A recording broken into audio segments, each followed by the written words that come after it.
I want to make this video for you all to take some specific ahar and vihar related precautions in this Vasant Ritu.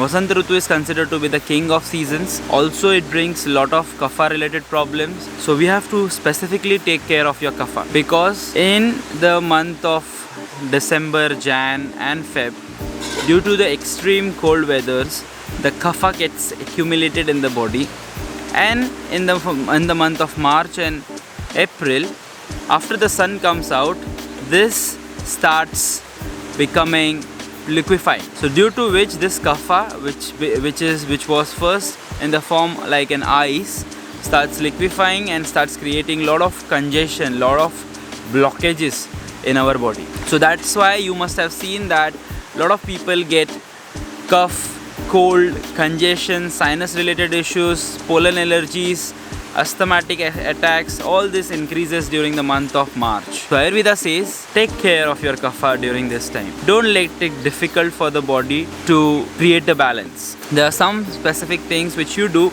will be wonderful for you, help you to reduce the problems during this month.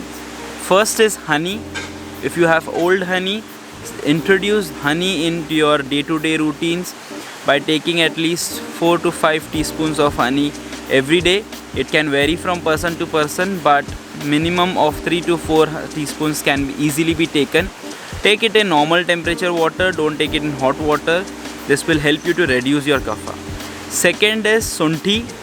So Sunthi is a very good remedy for your kapha. Sunthi basically is dried ginger powder. Ayurveda gives a lot of importance to dried ginger powder than fresh ginger.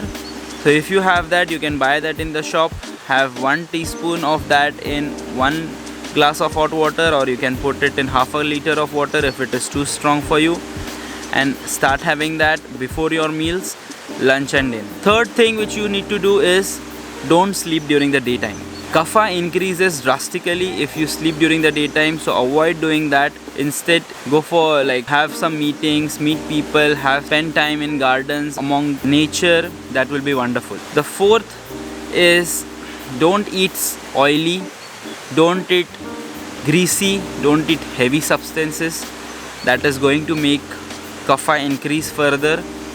Because the digestive system is very weak during this time, you have to take special precautions to not let your kapha or your digestive fire be too overloaded with food. So take special precautions, eat light, don't eat heavy during this month. The last point is you can have barley, yava we call it, instead of say rice or a lot of wheat. Barley is a good substitute. You can have oats, quinoa as well along with barley. Barley water or making few different dishes with barley is quite useful because it helps you to shred away the excess fat. It is very good for weight loss. This is the best time for losing your weight. Sixth point is physical activities. Don't be lazy during this time. Do some physical activities. Go for a walk, go for a run, do yoga. It will be very useful for you. These are some important things. If you do it, this season is not going to give you any issues. Thank you. Have a nice day. Namaste.